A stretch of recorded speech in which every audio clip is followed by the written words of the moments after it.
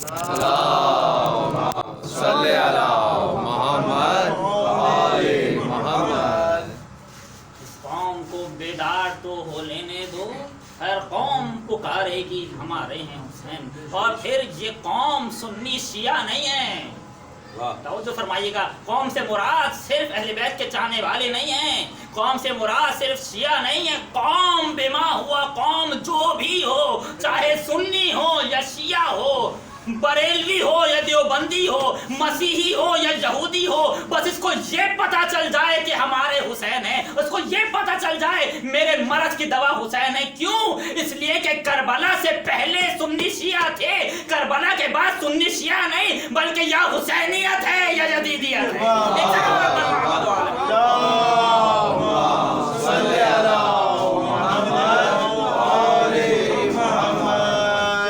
قوم کو بیدار تو ہو لینے دو، ہر قوم پکارے گی ہمارے حسین۔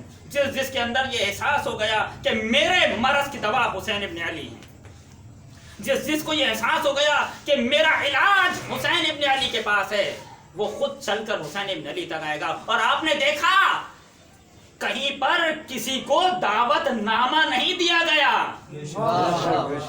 اگر آج سے کچھ سال پہلے تک یہ بات ہوتی تو میرے لیے سمجھنا مشکل تھا۔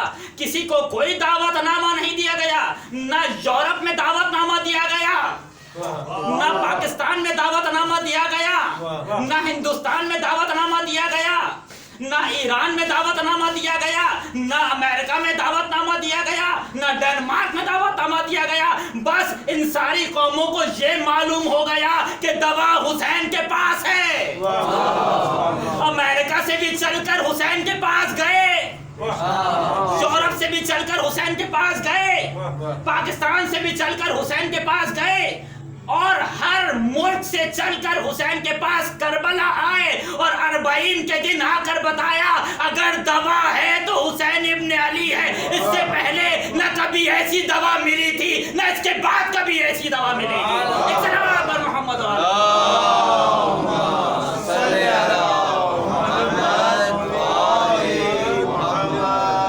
آپ بتائیں، جو 40 پر اتنا اجتماع ہے کہ ہر قوم بڑھ بڑھ کر 40 میں حصہ لے رہی ہے، کس قوم کو دعوت دی گئی تھی؟ کیا کبھی آپ کو دعوت نامہ آیا؟ جی نہیں۔ کیا کبھی کہیں پر دعوت نامہ دیا گیا کہ آپ چل کر 40 پر آئیے؟ جی نہیں، کسی قوم کو دعوت نامہ نہیں دیا گیا۔ ایک سلام پر محمد صلی علی محمد وآل محمد کسی قوم کو دعوت نامہ نہیں دیا گیا، مگر 40 کا موسم آیا اور مختلف ممالک سے لوگ جھوک کر کربلا کا رخ کرنے لگے۔ یہ کربلا میں صرف شیعہ تھوڑی آئے تھے، یہودی بھی آتے ہیں، مسیحی بھی آتے ہیں، سنی بھی آتے ہیں، اور آ کر بتاتے ہیں مسیحی کہتا ہے حسین ہمارا ہے، یہودی کہتا ہے حسین ہمارا ہے، ہندو کہتا ہے حسین ہمارا ہے۔ حسین کہتے ہیں میں سب کا ہوں، نہ سنی کا ہوں نہ شیعہ کا ہوں، بس جو مرد ہے میں اس کا ہوں۔ ایک سلام پر محمد والے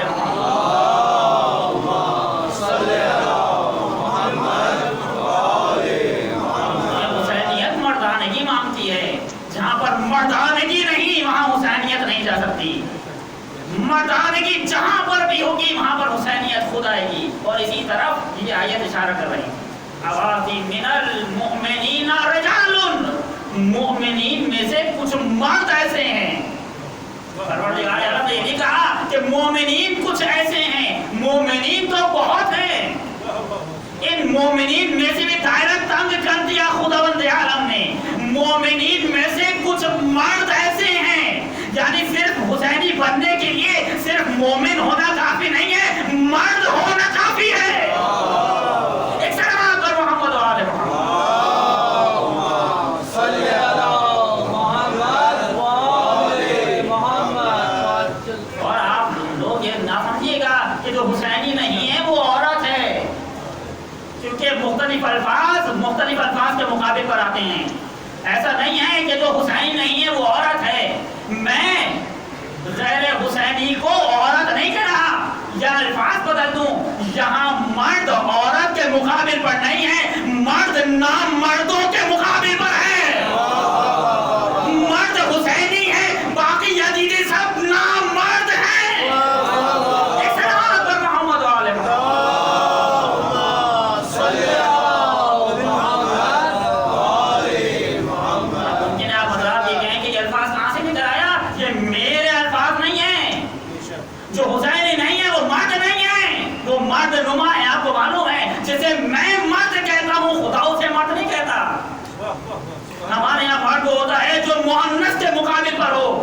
خدا کے یہاں مرد وہ ہے کہ جس میں مردانگی پائی جائے.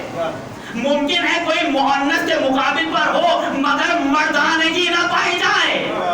اور حسینیت وہی جائے گی جہاں پر مردانگی پائی جائے گی. اور یہاں پر مرد عورت کے مقابل پر نہیں ہے, مرد نہ مردوں کے مقابل پر ہے. حسین کے مقابل پر عورتیں نہیں ہیں, مرد نما ہیں. اور یہ میں کہاں سے کہہ رہا ہوں؟ ممکن ہے آپ حضرات کہیں کہ پریشان کون بات کرتی ہے, میں نہیں کہہ رہا. امیر المومنین علیہ السلام نے خطبہ نمبر 27 ظاہراً اس میں آواز دی کہ جب لوگوں کو بلایا کہ چلو پروردگار عالم کے دین کی راہ میں چلو, چلو خدا کے دین کی مدد کرو, خدمت کرو خدا کے دین کی. اور جب لوگ اپنے گھروں سے نہیں نکلے تو امیر المومنین علیہ السلام نے عجیب جملہ کہا, یا اشباہ الرجال لا رجال, اے عورتوں سے شباہت رکھنے والوں, اے مردوں سے شباہت رکھنے والوں, اے مرد نما لوگوں جو مرد نہیں ہو. یعنی علی آواز دے رہے ہیں جو دین کی نصرت کے لیے گھر سے قدم باہر نہ نکالے وہ مرد نہیں ہے, نہ مرد ہے. ایک سلام پر محمد و آل محمد.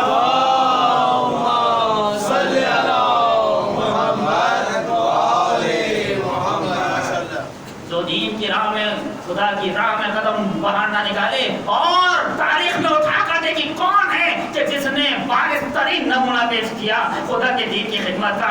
اگر حسین سے بہتر کوئی ملے تو مجھے بتائیے.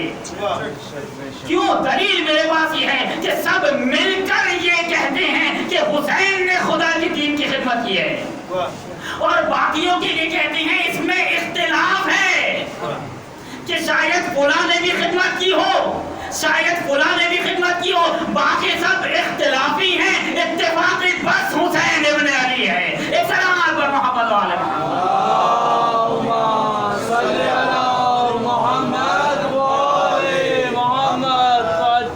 من المؤمنین رجال, مومنین میں سے کچھ مرد ایسے ہیں. اور اگر مردانگی کا کامل نمونہ دیکھنا ہے تو کربلا میں دیکھیں. اگر میں الفاظ بدل دوں, تاریخ میں اگر کوئی مرد ملا تو صرف 72 تھے. تاریخ میں اگر کوئی مرد ملا تو صرف 72 تھے. اور ان جیسی کسی نے مردانگی دکھائی ہی نہیں. یہاں تک کہ خواتین جو کربلا کی خواتین ہیں انہوں نے دنیا کے مردوں کو پیچھے چھوڑ دیا. توجہ فرمائیے, کبھی بیان کروں گا شاید آج ہی کے مجلس میں, کربلا کی خواتین نے مردوں کو بھی پیچھے چھوڑ دیا جو اپنے آپ کو مرد سمجھتے تھے. اور وہ کام کیا, کل میں نے بیان کیا تھا کہ خواتین گھر سے باہر نکلی اور انہوں نے کہا دیکھو کچھ لاشیں پڑے ہوئے ہیں. خواتین نے جا کر وہ کام کیا اور جا کر مردوں کو جوش دلایا کہ تم حسین کا ساتھ نہیں دے سکے مگر کیا حسین کے لاشیں کو بھی دفن کرو گے. اس کا معنی یہ ہے کہیں کہیں خواتین مردوں سے آگے نکل جاتی ہیں, مرد پیچھے رہ جاتے ہیں. ایک صلوات پر محمد و آل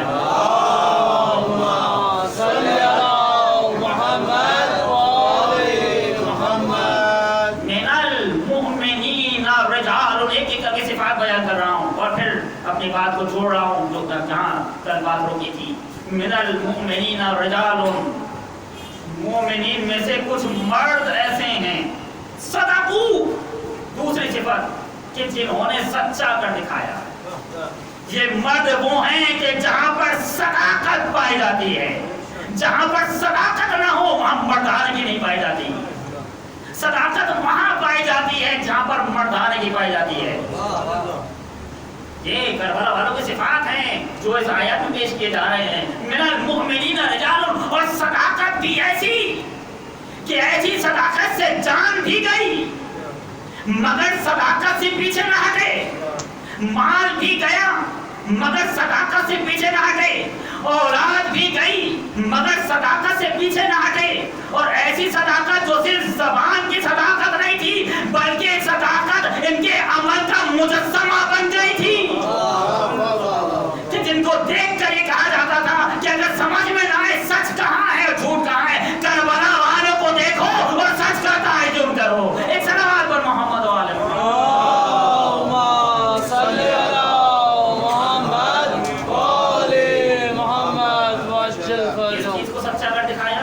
سچا کر دکھانے کے لیے کچھ چاہیے. کیا چیز تھی جس کو سچا کر کے دکھایا ہے؟ خود پروردگار عالم نے یہاں کی آواز دی, من المؤمنین رجال صدقوا ما عاهدوا الله علیہ. انہوں نے اس چیز کو سچا کر کے دکھایا ہے کہ جو انہوں نے پروردگار عالم سے عہد باندھا. کون سا عہد تھا؟ یہاں پر ایک بات عرض کروں. کچھ جوان ہی کہتے ہیں کہ ہم اہل بیت کے چاہنے والوں کے یہاں پیدا ہو ہی گئے, مجبور ہیں. اب پیدا ہو ہی گئے تو ہو ہی گئے, ہم مجبوراً شیعہ ہیں. تو یہاں پر بات عرض کروں عزیزان گرامی, کوئی مجبوراً شیعہ نہیں بنتا. توجہ کرنا, ایک طرف اشارہ کر رہا ہوں, کوئی مجبوراً کہیں پیدا نہیں ہوا, بلکہ اس مجبوری کے پیچھے بھی ایک اختیار تھا. توجہ کرنا, جس طرح اشارہ کر رہا ہوں, اس مجبوری کے پیچھے بھی ایک اختیار تھا. آپ کو معلوم اختیار کہاں تھا؟ وہ اختیار عالم ذر میں تھا, کہ جہاں پروردگار عالم نے اقرار لیا, بتاؤ میں تمہارا خدا ہوں یا نہیں. اس لوگوں نے کہا ہاں تو ہی ہمارا خدا ہے. پھر پروردگار عالم نے اقرار لیا, بتاؤ جب محمد تمہارا نبی ہے یا نہیں. انہوں نے کہا ہاں یہ ہمارا نبی ہے. تب یہاں پر ایک اور بات عرض کروں. کچھ لوگ یہ کہتے ہیں کہ کیوں پروردگار عالم نے ہمیں امام بنایا, ہمارے علاوہ کسی اور کے امام کیوں نہیں بنایا. اس کا ایک جواب یہ ہے کہ جب پروردگار عالم نے عہد دیا, ساری مخلوق عالم ذر یا عالم الست یا عالم میثاق, جو بھی نام دیجیے, مختلف نام ہیں. آپ کو معلوم ہے عرفا کہتے ہیں اس عالم میں آنے سے پہلے ہم نے 12 عوالم گزارے, جو ہم سمجھ رہے ہیں دنیا میں آ گئے, ایک کے بعد ایک 12 جمعوں سے ہوتے ہوئے اس عالم میں آئے. اور سب سے پہلا جو عالم تھا جہاں پر پروردگار عالم نے ہمیں رکھا تھا وہ تھا عالم ذر. وہاں پر ہمارے پاس علماء کہتے ہیں وہاں پر اختیار اس دنیا سے زیادہ تھا, یعنی جتنا اختیار ہمارے پاس یہاں ہے اس سے کہیں زیادہ اختیار وہاں پروردگار عالم نے ہمیں دیا. پہلے اس بات کا جواب دوں, پھر اگلی بات کا بھی جواب دوں گا. پہلے اس بات کا جواب دوں کہ کیوں پروردگار عالم نے انہیں امام بنایا, پھر اس بات کا جواب دوں کہ ہم یہاں بھی پیدا ہوئے. جب پروردگار عالم نے پوچھا کہ بتاؤ میں تمہارا پروردگار نہیں ہوں, تو سب سے پہلے جن لوگوں نے کہا بلا ہاں تو ہمارا پروردگار ہے, ان کی تعداد صرف 14 تھی. کیونکہ سب سے پہلے خدا کی بندگی کا اقرار 14 نے کیا, لہذا پروردگار نے امام بھی انہیں کو بنایا. ایک صلوات پر محمد و آل محمد. صلی علی محمد و آل محمد وعجل فرجہم. پھر اس کے بعد کچھ لوگوں نے اور اقرار کیا اور کہا کہ ہاں تو, ان کے فوراً بعد ہاں تو ہمارا پروردگار ہے. ان کی تعداد 5 تھی کہ جنہیں بڑا رسول بنایا.